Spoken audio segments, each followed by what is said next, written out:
The story of the American Revolution begins not on the battlefield, but in the halls of power, in the minds of leaders and the hearts of everyday colonists who increasingly felt the weight of British rule pressing down upon them. For over a century, the 13 North American colonies had grown accustomed to a certain freedom under what the British called salutary neglect, a policy that allowed local assemblies to handle much of their internal affairs with minimal interference from London. Life in the colonies was thriving in many ways.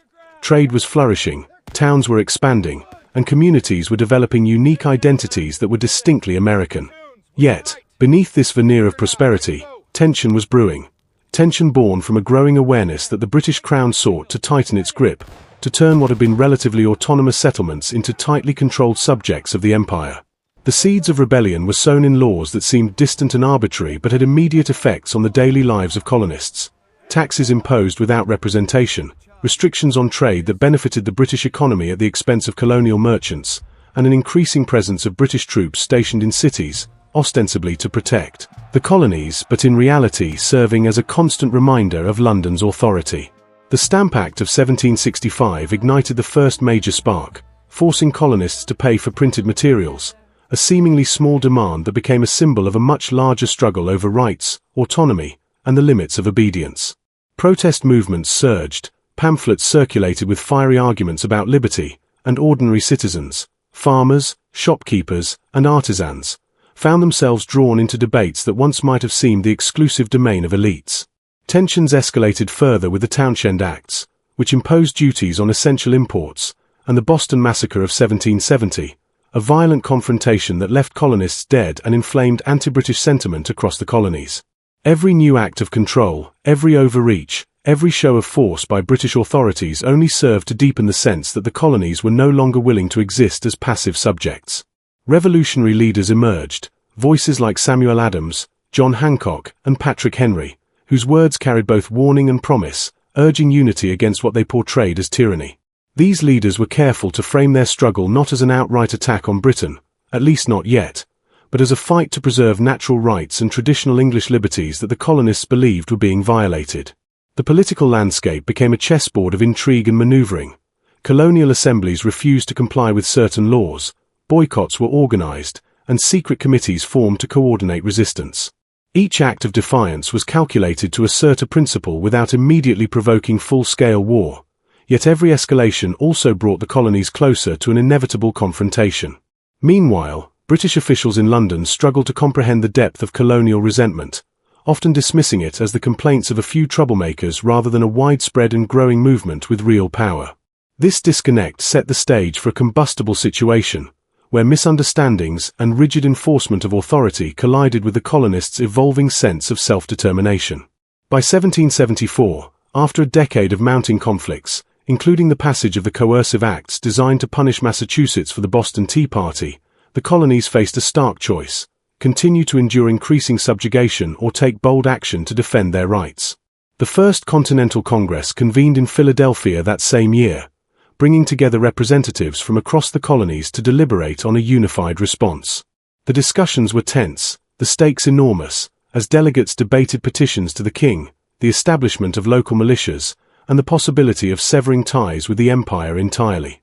As the winter of 1774 gave way to spring 1775, it became painfully clear that diplomacy might no longer suffice. Shots fired at Lexington and Concord in April marked the ignition of a struggle that had been simmering for years, a war born of political frustration, philosophical conviction, and the unwavering desire of a people to govern themselves.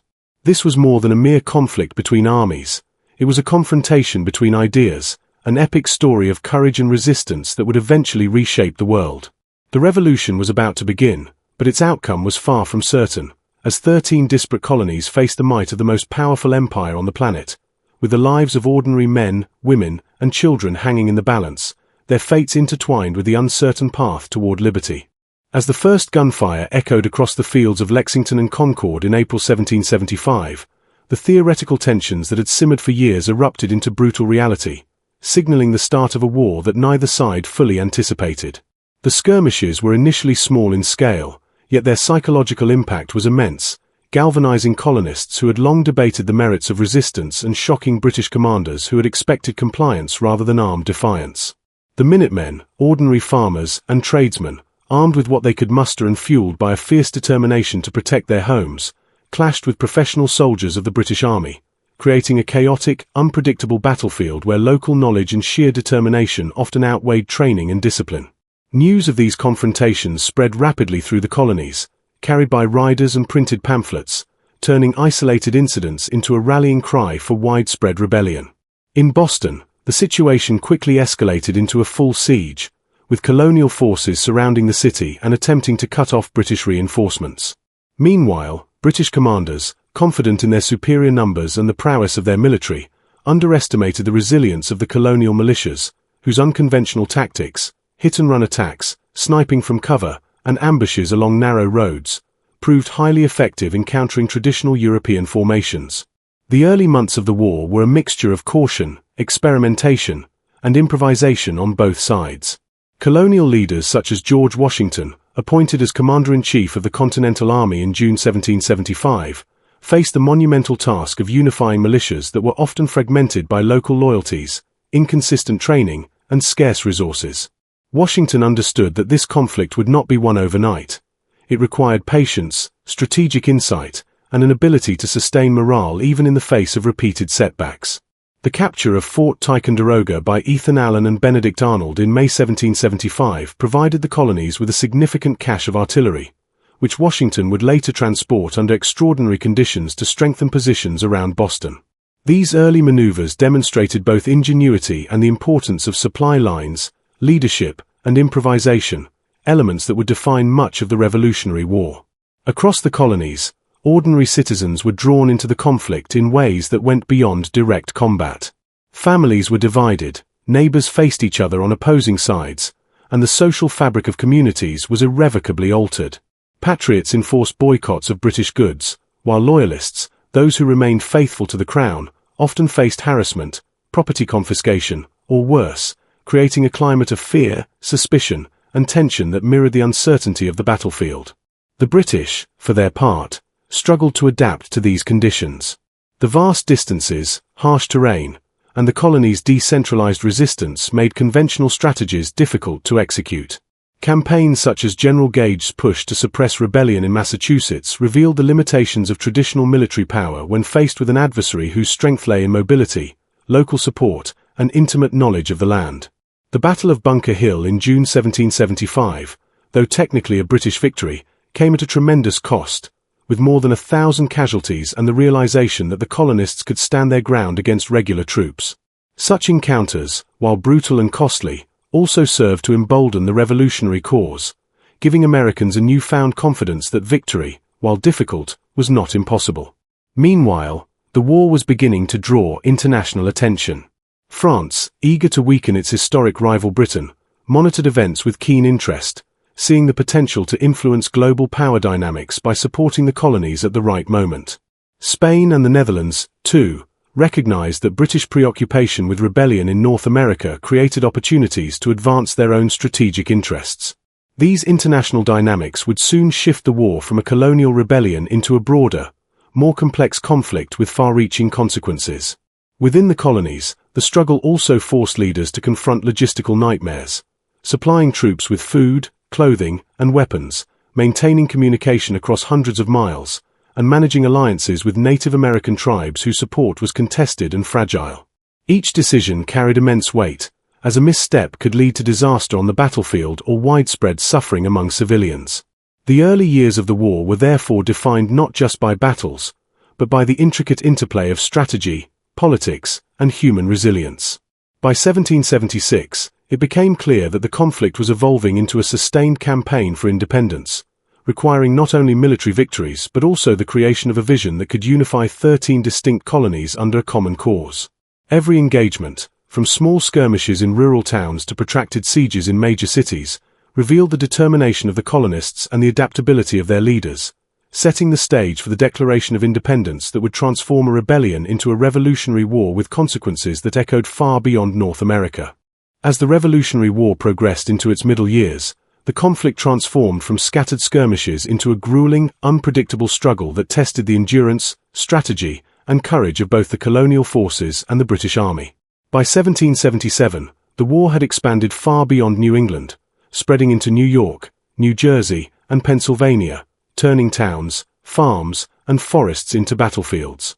The British, confident in their superior training, numbers, and resources, sought to isolate New England, the birthplace of rebellion, from the rest of the colonies, believing that cutting off this region would effectively crush the insurgency. Their strategy relied heavily on well-coordinated movements of troops and loyalist support, aiming to outmaneuver the relatively inexperienced Continental Army.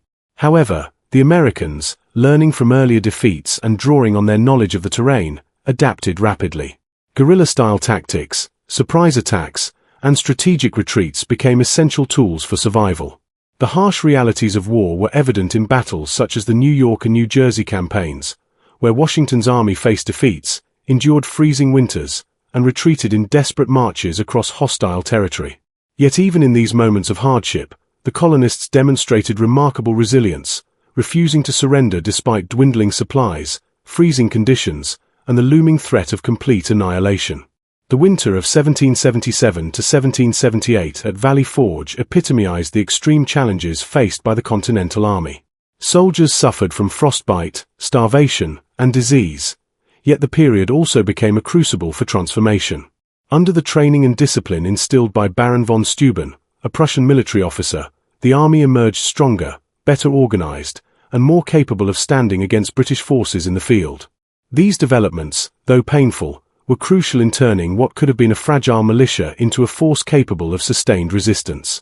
Meanwhile, the war's scope began to widen internationally, as France formally allied with the colonies in 1778, providing not only financial aid and weapons but also naval power that significantly altered the balance of the conflict. The French fleet's presence in American waters challenged British control of the seas, disrupted supply lines, and allowed colonial forces greater mobility and tactical flexibility. Spain's entry into the war in 1779, along with the Dutch support in financial and military forms, further complicated British strategy, forcing them to fight a multi-front war with stretched resources and diminishing public support back home. Within the colonies, the human cost of war was staggering. Battles such as Saratoga in 1777 marked a turning point, resulting in significant British losses and securing international recognition for the American cause. Thousands of soldiers were killed, wounded, or captured, leaving entire communities in mourning. Civilians endured the constant threat of raids, property destruction, and economic disruption, highlighting the war's impact far beyond the battlefield. Loyalists faced persecution, exile, and confiscation of their properties, while the revolutionary government struggled to maintain order and supply in areas under siege or near enemy forces. The mid-war period was characterized by a delicate balance between victory and disaster, where small tactical successes could be overshadowed by devastating setbacks. The Southern Theater, beginning in 1778, brought new challenges as British forces attempted to rally loyalist support and regain control over the Carolinas and Georgia. Battles such as Camden and Guilford Courthouse showcased the complexity of the conflict, with heavy casualties on both sides and shifting momentum that reflected the unpredictable nature of revolutionary warfare. American forces relied increasingly on unconventional tactics, including harassment of supply lines, ambushes in wooded terrain, and coordination with local militias, which together frustrated British efforts and prolonged the campaign. The social consequences of the war were equally profound. Families were often split, farms were burned, and the constant presence of armies, both friendly and enemy, created an environment of fear, uncertainty, and suffering. The revolution was not an abstract struggle for independence but a visceral, tangible conflict that shaped daily life, influenced local politics, and forced ordinary people into extraordinary circumstances. Despite these hardships, the colonists' determination never wavered. Leaders like Washington, Greene, and Nathanael Greene in the South orchestrated movements that maximized limited resources and leveraged the geography to their advantage, slowly eroding British dominance and setting the stage for decisive confrontations. By 1781, the cumulative effects of attrition, strategic ingenuity, and international support brought the conflict to a climax. The British, exhausted by years of protracted campaigns and facing increasing pressure at home and abroad, were unable to maintain control. The Siege of Yorktown, where French and American forces combined to corner General Cornwallis, epitomized the culmination of years of struggle, sacrifice, and relentless effort. British surrender at Yorktown was not merely a military defeat, it symbolized the triumph of a people united in purpose, the successful execution of strategy under daunting odds, and the emergence of a new nation poised to claim its place on the world stage. The middle years of the war, filled with hardship, adaptation, and pivotal battles, were a testament to the resilience and determination of both leaders and ordinary soldiers who faced uncertainty, danger, and loss with unwavering resolve. These years laid the groundwork for ultimate victory, illustrating that the Revolutionary War was not a swift or simple rebellion but a complex, multifaceted struggle that demanded courage, intelligence, and an unyielding commitment to the ideal of independence. As the Revolutionary War entered its final phase, the stakes reached their highest point, and the toll on soldiers and civilians alike became painfully clear. By 1780, both the British and American forces were exhausted from years of relentless campaigning, attrition, and hardship. The British, once confident in their ability to quickly suppress the rebellion, now faced an adversary whose resilience seemed inexhaustible and whose strategy had evolved into a sophisticated combination of conventional and guerrilla tactics. In the southern colonies, the struggle intensified as American forces, led by General Nathanael Greene and backed by local militias, implemented a war of attrition designed to wear down British troops and erode Loyalist support. The battles of Cowpens, Guilford Courthouse, and Eutaw Springs demonstrated the Americans' growing tactical expertise, as small, disciplined units exploited terrain, ambushed supply lines, and forced costly retreats on their better-equipped opponents. Each engagement inflicted heavy casualties on both sides, underscoring the grim reality of war and the human cost of independence. Meanwhile, the British continued to rely on traditional strategies, attempting to control key ports and cities to maintain supply lines, but their efforts were increasingly undermined by the coordinated efforts of American and French forces. The arrival of French troops and naval support proved decisive in 1781, culminating in the Siege of Yorktown. American and French forces encircled General Cornwallis's army on the Virginia Peninsula, cutting off escape routes and relentlessly bombarding their positions. The siege illustrated not only the effectiveness of international alliances but also the strategic patience and ingenuity that the Americans had cultivated over the years. The surrender at Yorktown was a dramatic and symbolic moment, signaling the effective end of major hostilities and the collapse of British control over the colonies. Yet, the war did not end with a single battle. Skirmishes and resistance continued in pockets of Loyalist activity, and both sides grappled with the devastation left behind. Towns had been burned, farms ruined, and families divided, leaving a legacy of trauma and disruption that would take years to overcome. The financial cost was staggering, as both the British and the Americans had spent enormous sums to sustain armies, supply fleets, and support wartime economies. Casualties were immense. Thousands of soldiers dead or wounded, countless civilians displaced or suffering from the ravages of violence, and communities scarred by the presence of armies and the destruction of property. The Treaty of Paris, signed in 1783, formalized the end of the conflict, recognizing American independence and setting boundaries that would shape the new nation. For the 13 colonies, the victory represented the realization of ideals that had motivated ordinary people and leaders alike: self-governance, liberty, and the right to determine their own destiny. For Britain, the loss was profound, prompting reflection on military strategy, colonial policy, and the limitations of empire. The American Revolution fundamentally altered the social, political, and economic landscape of North America, setting precedents for republican governance, the rule of law, and the concept of popular sovereignty. It also served as an enduring symbol of resistance, demonstrating that a determined populace, united by principles and willing to endure immense sacrifice, could challenge and overcome a global superpower. Beyond the battlefield, the war reshaped the lives of those who lived through it. Loyalists faced exile or property confiscation, Native American tribes experienced displacement and loss, and women and children assumed roles that had previously been reserved for men, managing farms, businesses, and households amid the chaos of war. The human story of the Revolution, of courage, endurance, suffering, and resilience, is as important as the political and military narrative, illustrating that independence was achieved not solely through strategy and diplomacy, but through the relentless efforts of countless individuals whose lives were forever changed by the struggle. By the end of the war, the American people had achieved what many had thought impossible: the creation of a nation based on principles of freedom and representation, forged through years of bloodshed, hardship, and unwavering determination. The conclusion of hostilities marked the beginning of a new chapter in history, one in which the United States faced the enormous task of nation-building, reconciling a fractured society, and establishing institutions that would endure for centuries. The final years of the war were not merely a military triumph, but a testament to the power of persistence, strategy, and unity in the face of overwhelming odds. This period reinforced the lesson that freedom is never easily attained. It demands sacrifice, vision, and an unrelenting commitment to ideals, all of which the men and women of the American Revolution demonstrated in abundance.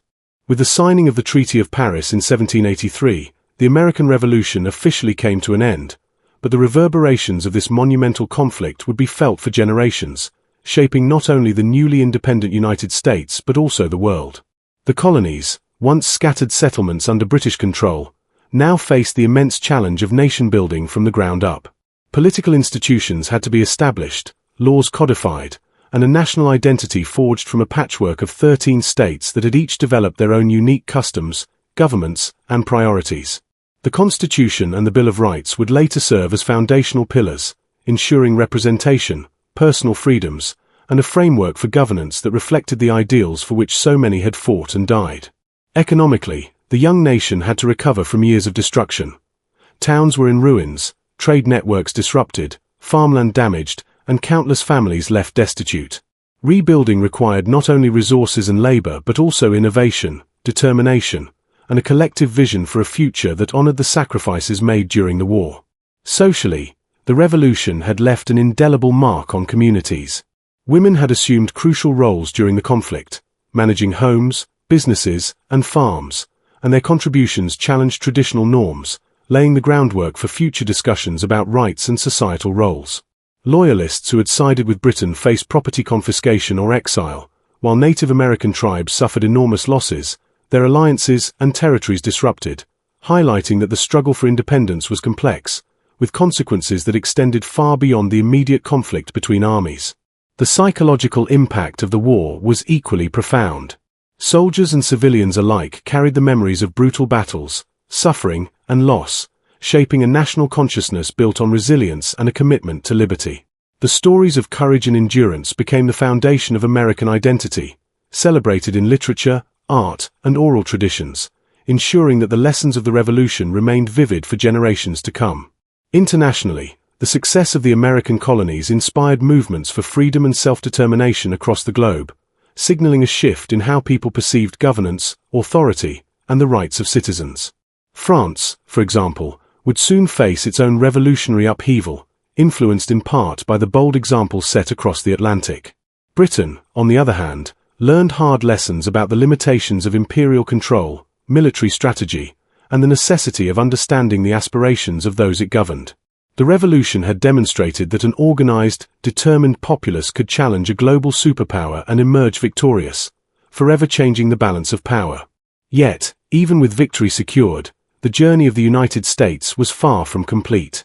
The fledgling nation confronted internal divisions, economic instability, and the complex task of translating revolutionary ideals into practical governance. Questions of representation, taxation, and federal authority required careful negotiation and compromise, ensuring that the principles fought for on the battlefield would be realized in the halls of government.